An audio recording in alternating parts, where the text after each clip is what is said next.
All right, so right now we're going to talk about Yeonmi Park and this discussion that she's having with a Fox business analyst or newscaster, reporter, whatever this guy is supposed to do, a show host. All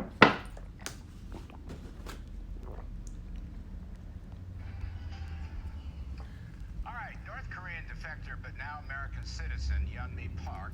She says something she's been hearing at Columbia University were a bit like her communist North Korean dictators, which is awful. She joins me right here on set, Yeonmi Park, author of the new book, While Time Remains, a North Korean defector's search for freedom in America. We should put it up on there. It is on the full screen.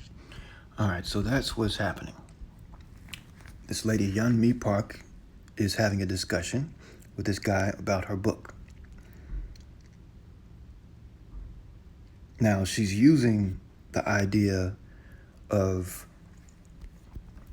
a criticism of the United States schools to promote her book. Now, whether this is something that was the publisher's idea, whether it was her idea, who knows? But that's what she's doing. Let's watch this again. All right, North Korean defector but now American citizen. Now, she's a North Korea defector, and North Korea is supposed to be the greatest enemy, or one of the greatest enemies of the U.S. It's supposed to be a terrible, tyrannical place, and the U.S. is supposed to be a great place, according to the U.S. narrative. And this word woke is something that is used now to polarize different people about a number of things: sexual, racial, cultural, ideological, spiritual, etc. So this person is joining this in order to promote her book. Like I said, I don't know whether it's the publisher or her or both of them that have agreed to do this. But that's what's happening. And this person is going to help. Now, if you're familiar with this channel, I call guys who, or if you're unfamiliar with this channel, I call guys who shave their face every day, all the hair off of their face, hairless cats. And this guy even has that little turkey chin thing going on under his neck that cats have when they're hairless. I'm not sure what they call those cats, but they look like this. It's very weird to shave all of the hair off your face every day. If you were supposed to do that, you wouldn't have hair growing all over your face. I just deal with common sense. Let's go back again. This is going to be a long video. All right, North Korean defector but now American citizen Yeonmi Park. She says something she's been hearing at Columbia University were a bit like her communist North Korean dictators, which is awful. She joins me right here on set, Yeonmi Park, author of the new book, While Time Remains. Now, she's wearing pretty much the same outfit. I mean, that's marketing at its finest. She wants to be this character. She's buying and selling herself. She bought into this idea of who she is and what she's about and what her story is, and now she's selling it. And that is capitalism at its highest, finest, greatest point. She has the same facial expression. She has the same shirt, the same type of earrings, not the same earrings. In one photo, she's facing one way, and the bang on her hair is facing the other way. And it's completely reversed in the live footage here of this conversation. Now, she just got here. She just got to the U.S. within the last few years or something, and she's already able to get on TV and slam the U.S. school system as a North Korean, supposedly the biggest enemy of the U.S. Isn't it strange? Let's move on. North Korean defector's search for freedom in America. We should put it up on there. It is on the full screen. Just came out yesterday. All right, well, congratulations. It's a great pleasure to meet you. I read part of it.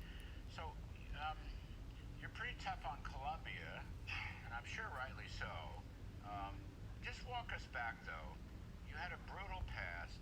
Defector's search for freedom in America. We should put it up on there. It is on the full screen. Just came out yesterday. All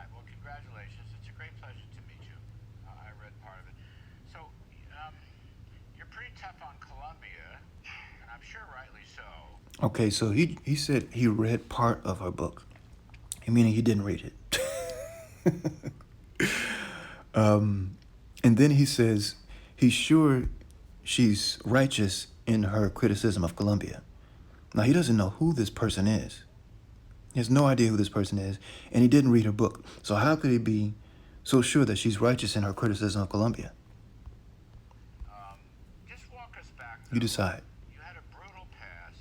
You got out of North Korea, was sort of frying pan into the fire. You went to China. You made a sex slave out of you. You went through Mongolia to get to freedom. Why did he make that gesture?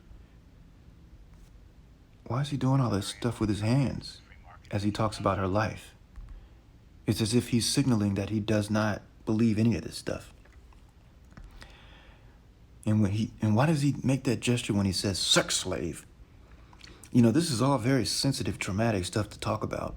And she's laughing and smiling throughout some of it. And what that says to me is that it didn't happen and it's not true. You decide.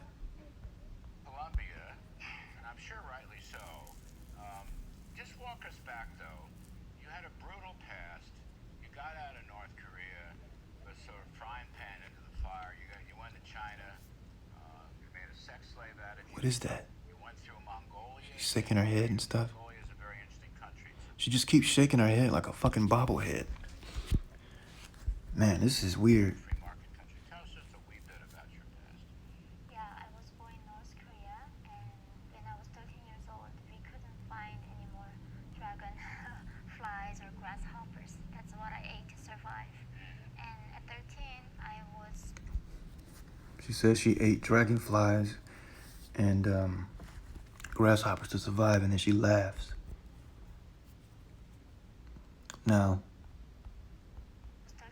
if you look at this photo of her as a child in this beautiful ornate clothing with these nice patterns of flowers, with a interesting little, some kind of flower decoration, artificial flower thing, with a huge bowl of porridge or soup or something with tomatoes on the side and apples and peaches or something like that, nectarines, as she speaks about eating grasshoppers to survive.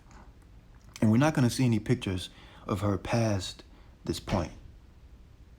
We're also not going to hear anything about her father.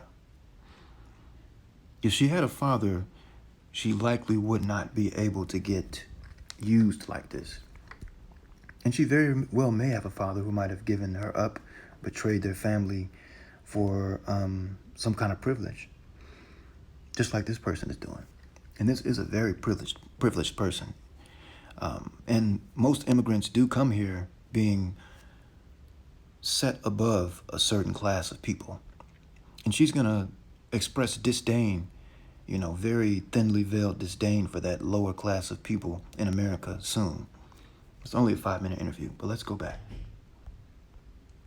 Mongolia is a very interesting country. It's a free market country. Tell us just Okay, so he goes past this real quick. He's going to talk about Mongolia twice in this video.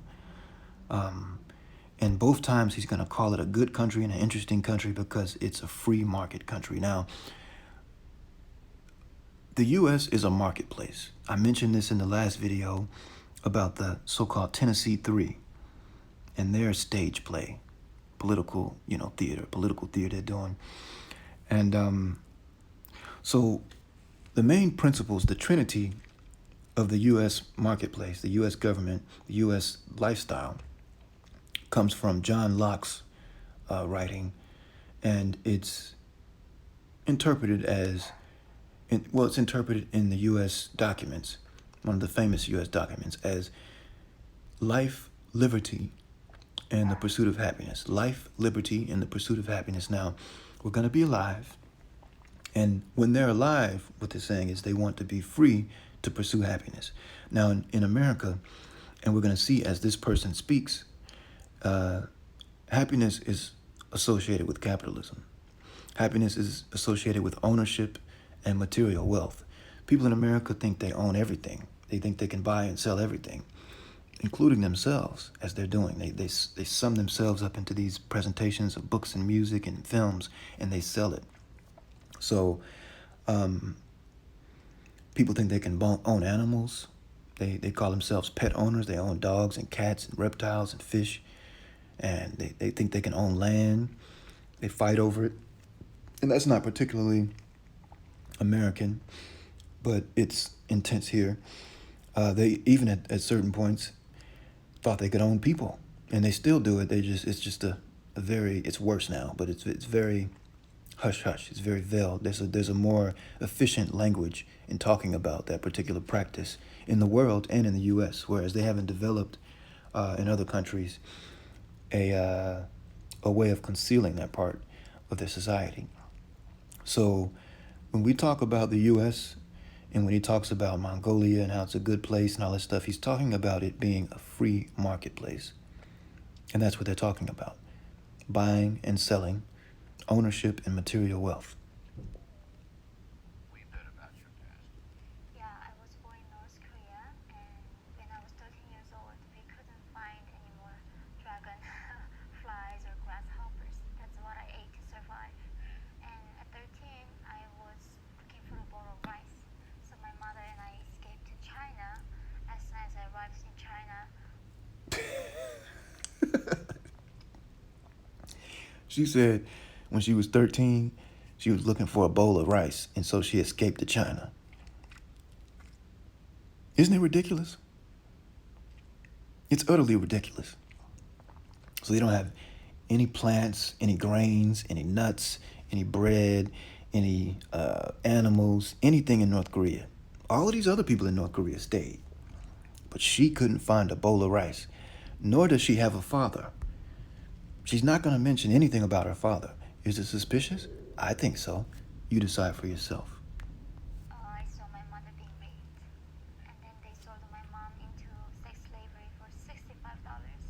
And they sold me just over $20 because of. Okay, so before we go back, they sold her mother, a developed woman who's already had a child, for $65, and they sold her, a 13-year-old, just reaching her sexual maturity, for $20, a third of the price, because she was a virgin child. Now, nowhere in history has a virgin girl been worth less than a middle-aged woman, or at least an older woman, that's already had a child. Or in this picture, it seems like it may be two children.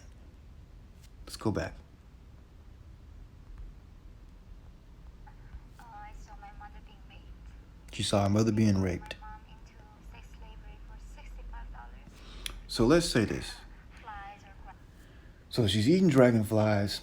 She needs a bowl of rice. And so they go to China. And as soon as she gets to China, she becomes a sex slave and sees her mother being raped. All right, let's just move on. grasshoppers. That's what I ate to survive. And at 13, I was looking for a bowl of rice. So my mother and I escaped to China. As soon as I arrived in China, I saw my mother being raped.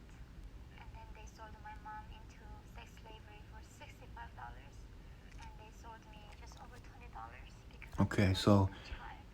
we got the number 6520. At the bottom of the screen, they have Yeonmi Park fled North Korea at 13 years old. So 6 plus 5 is 11, plus 2 is 13. So why is this number 13 being presented to us like this? Why? I don't know. You decide. 2 years later in China, I met missionaries from South Korea. 2 years later, 13 plus 15 is 13 plus 2 is 15. 1 plus 5 is 6. So here we have 13, 13, 3, 6. We got 13, 13. Going once, going twice. $65, $20. I'm sorry. If this was real, it wouldn't be funny, but it's not. She's even laughing. And they told me that I could be free in South Korea. And we asked them, how do we do that? And said, we can walk across a frozen Gobi Desert. Okay, now look at, okay. Oh my God, there's so much. Free in South Korea. And that's virgin and child. 2 years later in China, I met missionaries from South Korea. Okay, so she met Christian missionaries. She's not going to say that, but that's what she's talking about because she wants to set the stage for her having a place in the U.S. all the way across the world, even though the U.S. is the enemy of North Korea and China. That whole part of the world doesn't like the U.S. for the most part. Even South Korea just pretends to like the U.S. I know Koreans in America that were born here that don't like the U.S., that haven't been able to make the type of deal that this person made.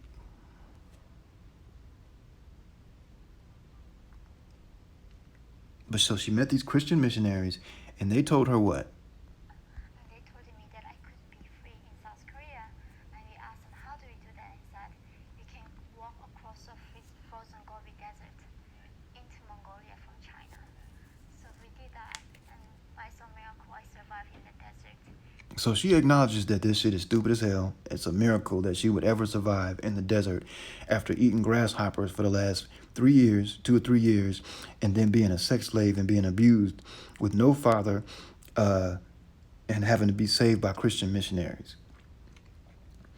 So now she's walking across the desert, and we got the numbers 2007, which is 9.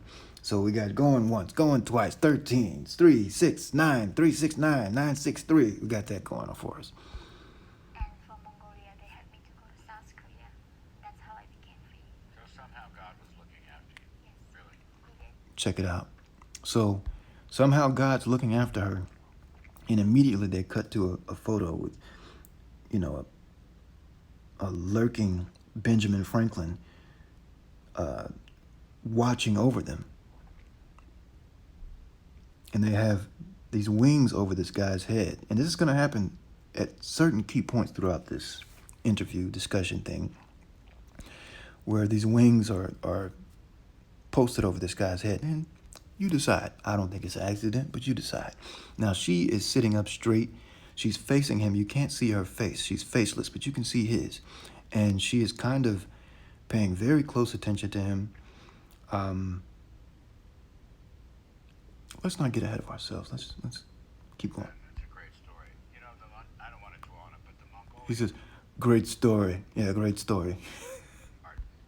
Another segment sometime, but they're pretty good. It's a pretty good government. Yeah. Good free market government. So thank you. Okay, so that's the second time. I mentioned earlier that he's going to say twice that Mongolia has a good government because they're a free market. Now, freedom with these particular people, whatever this group of people is that that really these people are, it means material wealth and ownership. They believe that the earth can be owned. Now, I could get pretty deep with this, but I don't want to get ahead of myself. Thank you for all that. I'm glad it's a blessing that you made it through.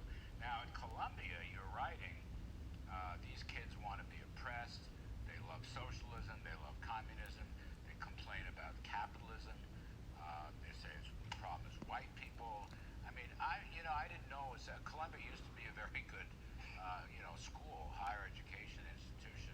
And you're saying it's a lot of drivel, a lot of nonsense. Now, I'm going to break this video up into 2 parts because it's already becoming long and I want to make sure that I can export this efficiently. So we're going to come back for a second part. Peace.